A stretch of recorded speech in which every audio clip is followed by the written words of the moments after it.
Party in Alabama. My name is Savannah Harinkyu, and today I am joined by two special guests. On my right, I have Terry Lathan. Terry is the longest serving chairperson of the Alabama Republican Party since in 1985. She spent 6 years in that role and serving from 2015 through 2021, beginning of this year, actually. And she's also one of the longest serving state female chairs of the RNC. To my left here, I have Cameron Smith. In addition to being a regular columnist for AL.com, Cameron is a political attorney, is also a political strategist who most recently served as the executive director of the House Republican Policy Committee. It's a mouthful, Cameron, but we appreciate you being here. And Terry, we appreciate you. Today, we're going to focus on what is happening in the Republican Party and especially what's happening in the Republican Party in Alabama. I have a lot of questions and topics we're going to dive into. I want to go ahead and let everybody know we've been having a little Wi-Fi problems. We have a bit of a delay. So if you hear somebody talking kind of over one another, that's likely what it is, a delay on our end. So let's just go ahead, get started, and dive into these topics. First, what I want to ask, and Terry, I'll ask you this one. I know since you spent 6 years being the chairperson of Alabama's Republican Party, there seems to be a lot of Republican parties right now. There is the group that backs former President Donald Trump. There is a group that identify as conservatives who don't agree with Donald Trump and who do not believe that the election was stolen. Statewide, you have a group of people who back the Governor Kay Ivey. You have a group of people who back Lieutenant Governor Will Ainsworth. There's a lot of division, it seems, in the Republican Party in Alabama. Do you see that, number one? And number two, how do you get past that divide? How do you unify people?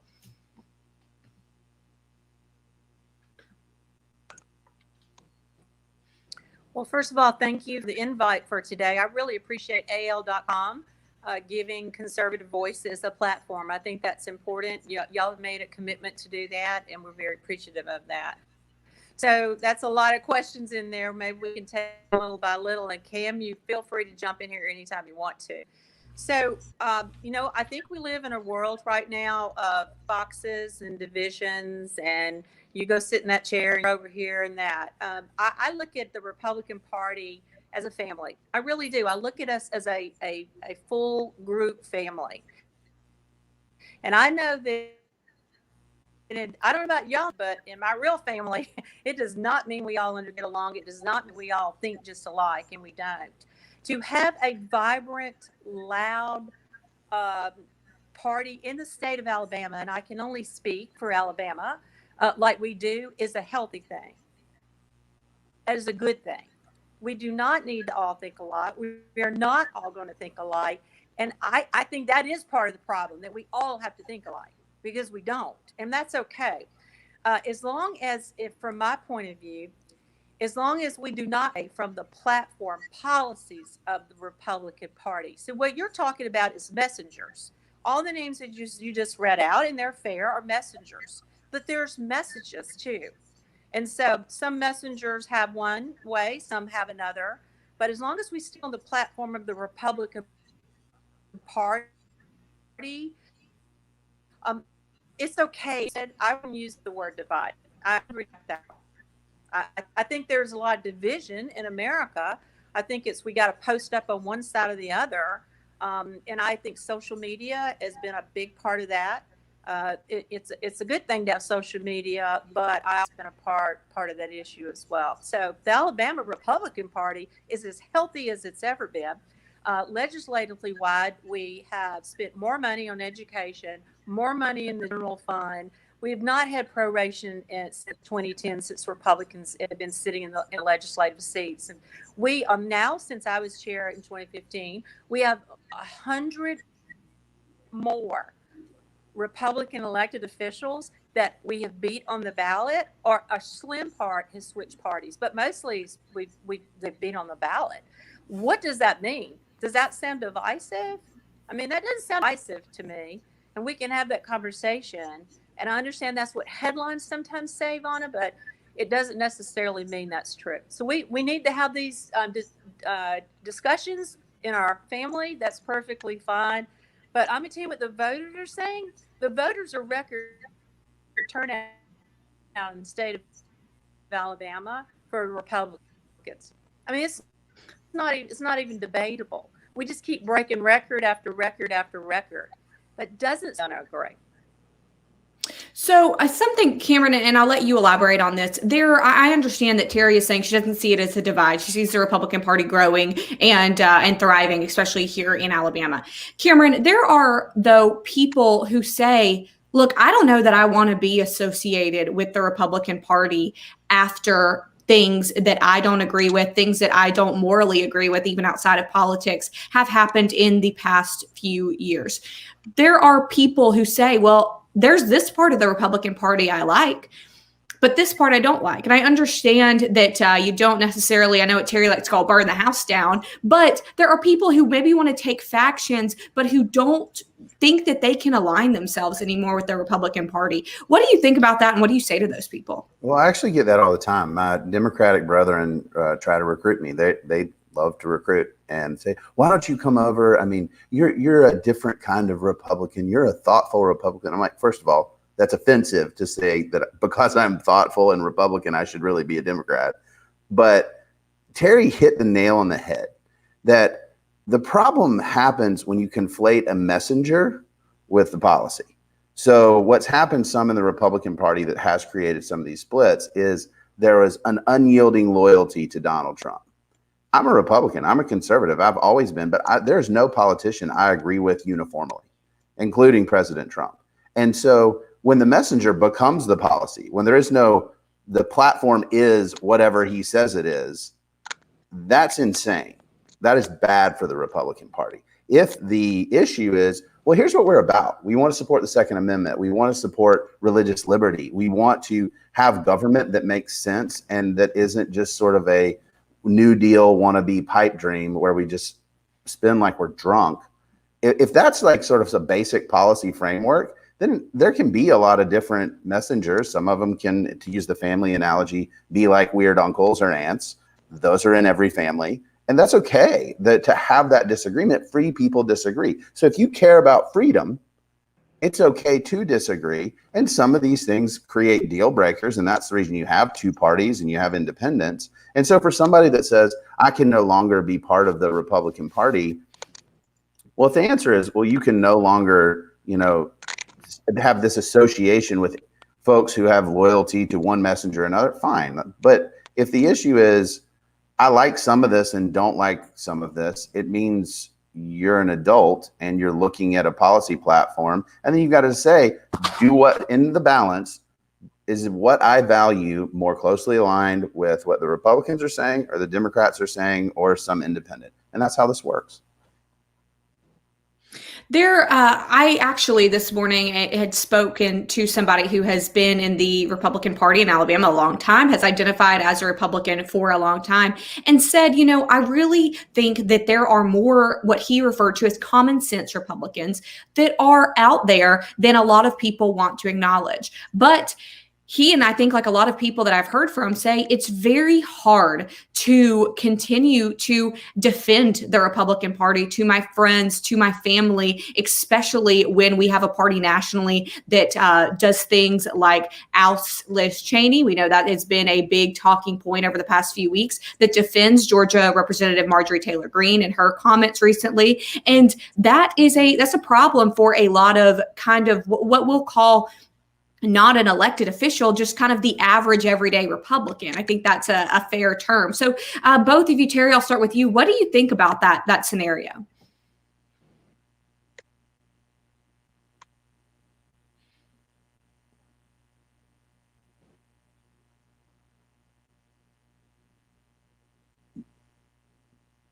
Well, I can jump in while she seems to be having some.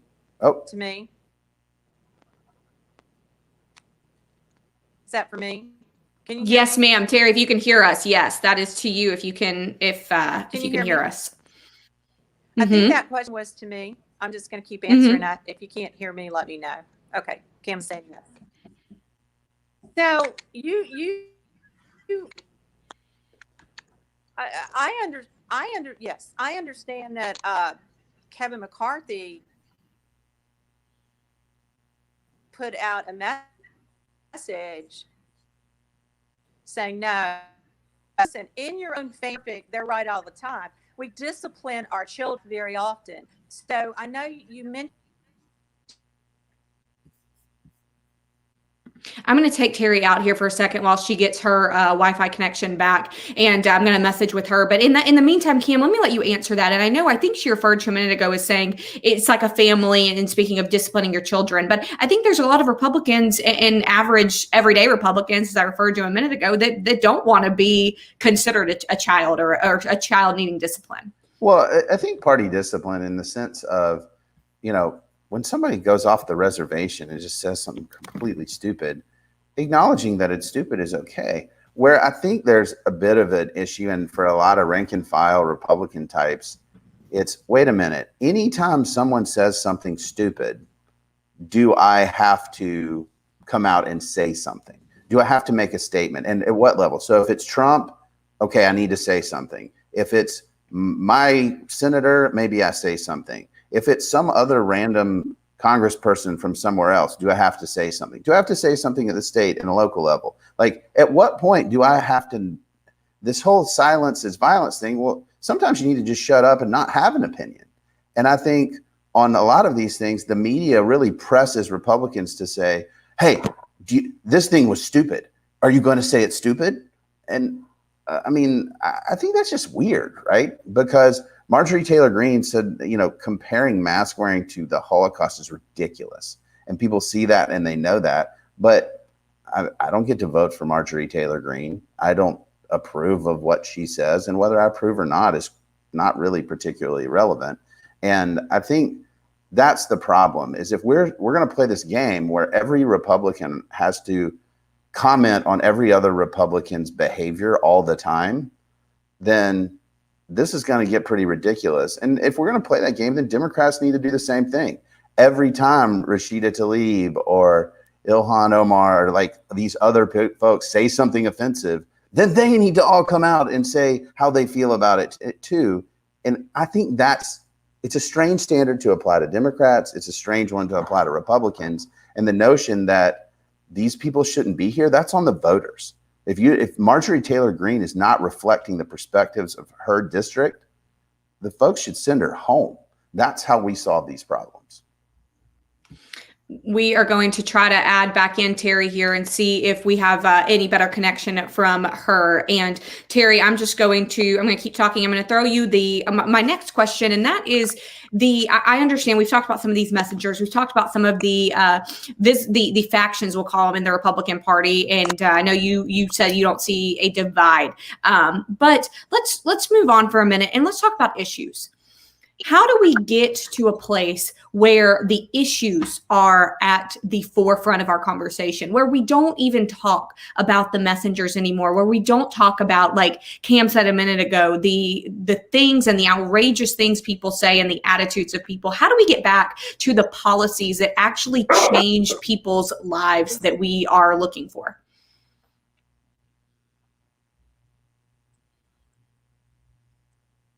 I'm glad you brought that up. I have to tell you, I read an article recently that said about 1,000 people in America have the power of the microphone or the pen.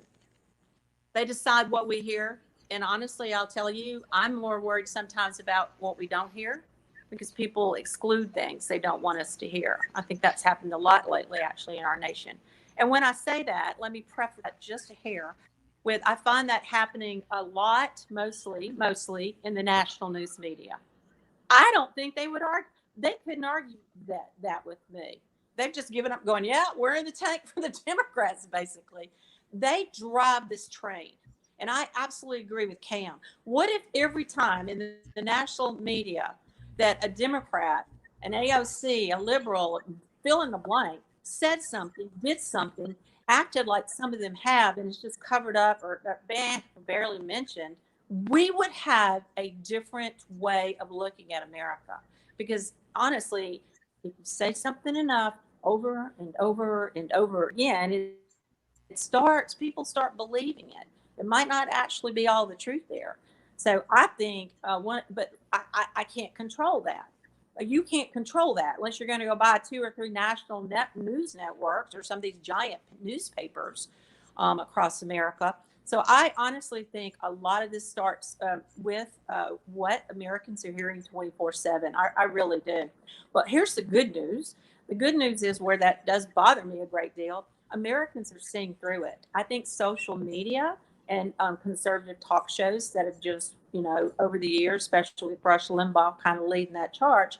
I listen to 4 or 5, sometimes every day here in the state of Alabama on my phone, and they keep us informed. Americans are listening.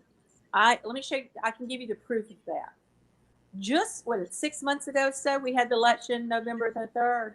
What did America say? With all this noise, with all the ink, with all the cameras, with all the Republicans horrible and Donald Trump's terrible and blah, blah, blah, what did America say? And Cam's right. It's about what the voters decide in each district. The America said on November the 3rd, just 6 or so months ago, we're middle America. We're kind of middle thinking, centered or centered right. The proof is we won 17 U.S. House seats. We weren't supposed to win. We were going to get slaughtered. America didn't say that. They said, hey, you guys are going way too far left. You're scaring us. So you know what? Listen to us. You must listen to the voters. With all this being said, Cam's right. You've got to listen to the voters. They make this decision. What did they say in the U.S. Senate? We're split in the U.S. Senate. They didn't say, no, let's run left. Let's run left. And 2 of those seats in Georgia had a bunch of shenanigans going on. We can talk about that if you want to, because facts are facts. And it was a special election. So where are we at? We are in a middle center America, or maybe even center right. But I can tell you what we're not. We're not left. And as long as the national news media, hour after hour, you can go turn your TV on right now, you can go turn some of the national stuff on in here, as long as they keep cramming that down our throats, it's a different outcome than what the voters are saying. And so they can keep doing that if they want to. They did that in 2016, and you know who proved them wrong? The voters did. Because they elected Donald Trump. And I'll tell you what, I'm going to say this now. I'm going to be bold. I'm going to say this now, be very bold. Joe Biden received 80 million votes. The question is still hanging. How many of those were legal votes? And you are not going to hear me talking about Dominion voting machines that switch numbers over in the night and some of that stuff. Because I need facts. We all need facts. But when you have 4 or 5 states that broke their state election laws, here's my question. Well, then should those votes have counted?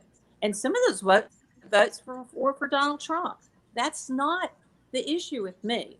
The issue is, if you break state laws, do those votes count? In the state of Alabama, John Merrill and Steve Marshall fought that tooth and nail. If not, they would have tried that stuff in our state, because there was lawsuit after lawsuit over COVID. And so, big picture, if you want to look at what America thinks, so we can keep having these discussions, I think they're important. I know what they just said on November the 3rd. I mean, it's not even debatable what they just said. Do you believe that the presidential election in 2020 was stolen from former President Donald Trump? I think the votes, there was manipulation by state laws. And I'm not blinking on that. I'm standing on that because that's factual. Let me give you some examples. Georgia did not have drop boxes. They instituted that going into the summer of the election. You know what we need because of COVID is to throw out some drop boxes. They had not used that. That was not in their laws. The Secretary of State, in my opinion, in Michigan, should be impeached. She broke their laws and sent out over 1 million absentee ballot applications. You know why? COVID. She broke the state laws of those 1 million plus ballots apps that were sent out, because in their they're like Alabama laws.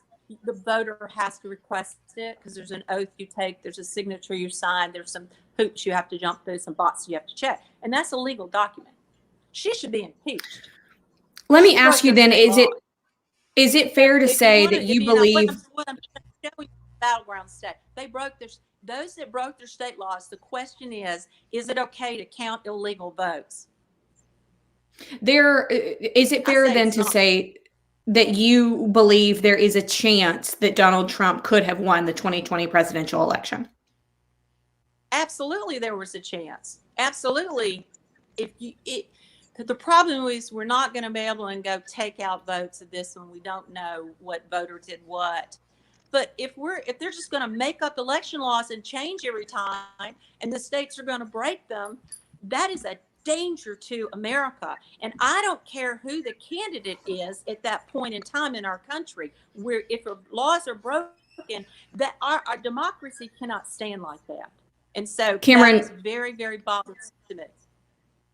Cameron, do you believe that Donald Trump won the 2020 presidential election?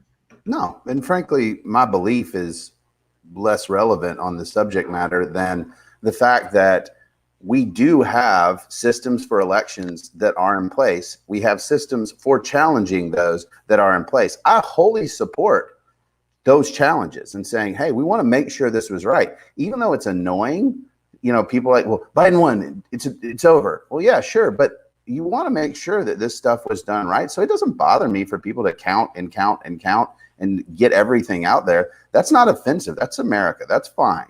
But the notion that we have a system for deciding these things, that system and the challenges, where the things that Terry's mentioning were actually challenged. And the Supreme Court at the end of the day said, nah. And the election was certified. Joe Biden's the president. And the idea that, hey, this was an anomalous election. Well, that's true because we had a pandemic. Like, there's nothing strange about it. It was going to be weird anyway because of that. And so the challenge is to say, well, states broke their own law. Those challenges were lodged in the systems that are there, and they failed. And so that's how we decide these things. I'm not saying anybody has to like it, but that's how we resolve them. Me Googling stuff and saying, hey, here's my opinion or belief, that's less relevant than, what the legal proceedings are that resolve these things, because that's how we do it. And understood on that. But considering those legal issues have been resolved in the courts, do you say, okay, it's over, Joe Biden is the president, fair and square? Yeah, it's really weird to look at it now and say these things have been certified. Now, there's two separate issues here, and I think this is something that people need to recognize. The election has been certified. Joe Biden is the president of the United States, full stop. Okay. The idea that we want to look at the election laws and look and say, hey, well, were these processes right? Were these folks that were legally entitled to vote? Do we want to change this and address this in light of the pandemic? That's what legislators are there for. That their ability to do that and engage that. People don't have to like that either. But again, that's how the process works. And so taking a look at those things and saying, okay, was this right? Was this done well? That's a separate issue. And so you can still say Joe Biden is the duly elected president of the United States, and we want to take a look at our election laws and make sure that they're secure like they should be. And I'm okay with that. What kind of people is the Republican Party, especially the Republican Party in Alabama, trying to recruit to get into their party? If you had to speak to somebody and try to who was completely unbiased and try to convince them to join the Republican Party over being an independent or joining the Democratic Party, what would you say? Terry, I'll start with you. I have those conversations all the time. But let's go back just a jump to answer that.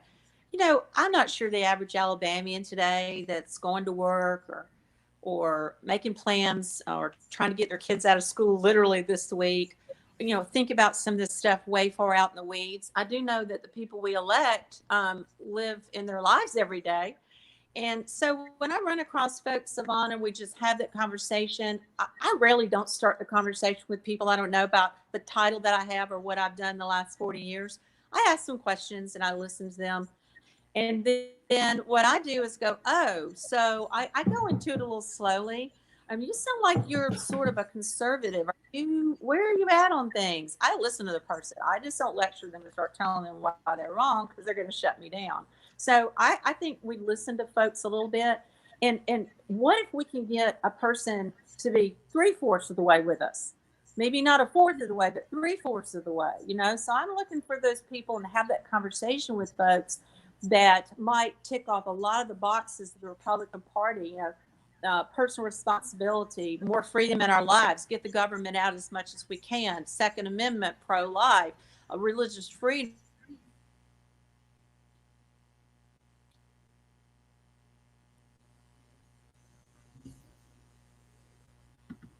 Cameron, I'm going to let you go ahead and answer that while we try to get Terry's Wi-Fi back. Well, my argument to folks, and the way I start off is, what do you want to do? What do you care about? Like, what matters to you?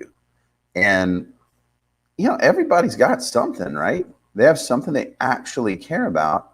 And right now, I just tell them it's a brave new world. And if they start off saying, well, I don't like this about Republicans, or I don't like this about, and I don't like, I get that. There's plenty not to like. I write about it. I talk about it. And that's just life, right? There's going to be things with your friends, with the people around you that are like, I don't like that. I don't like that. Tell me what you do like, and tell me, again, in balance, kind of where your priorities are. If you think that, hey, people should be free to decide, people should be able to have more control over their lives, then, hey, consider that maybe Republicans are a good starting point. But if you're looking to a party and say, that's all the answers, right? That's the problem right now. Younger voters don't think like that. They're not looking for, here's the slate and the orthodoxy and all the things you must believe. And if you tell them that, they're going to be like, no, I am not going to be part of what you're selling. But if you say, hey, here's some basic anchors for kind of where we are, and see how what you care about and the problems you want to solve attached to that, I think you can bring people into the fold. I'm a big tent Republican. I've long thought that. The people that I fight a lot are the Republicans who are like, no, this is the way it is. These are who we are. And a lot of those folks, just frankly, are older Republicans who are seeing a cultural change that aren't so sure about it. And that's not the future of the Republican Party. That's the past, just biologically. And so being able to bring people in and say, hey, there's something for you here. You don't have to be all for all of this, but, you know, why can't we have criminal justice reform where we work with the Democrats, where we do common sense things that respect law enforcement, but acknowledge, man, some of this policing stuff has become really racist. I mean, and say, hey, we can solve some of this stuff together. People like that. They want to be a part of that. If it's, this is my team, and either you believe everything I do or you can't be on it, that will kill the Republican Party. And frankly, it'll kill the Democratic Party too. Terry, you were going through a kind of list of issues before we lost you there. What is, if you're trying to get somebody to kind of see your point, right? See your thinking and your side of things, what is the kind of top issue that you feel like people, you feel like you should tell people about, and tell people about the Republican stance on that? You know, now my answer may be different than Cam's, which may be different than, you know, everyone else's. But for me, it is personal freedom and to get the government out of your life as much as possible. It's not realistic to believe the government can't be there, because they do serve a purpose with certain things. It's out of control and the roots are too deep. But for me, it's personal responsibility. You make choices in your life. There are consequences for those choices. You don't have to be perfect in your life. And quit thinking, running to the government, which is really what I believe the Democrats is play number one. Well, let us fix it. Let us make a law. Let us tell you how to live. We're smarter than you. We're better than you. What we need is more government. We need to come in and save everybody. You know, no. So for me, it's personal responsibility, and the less government in your life, the better. I don't Cameron. know.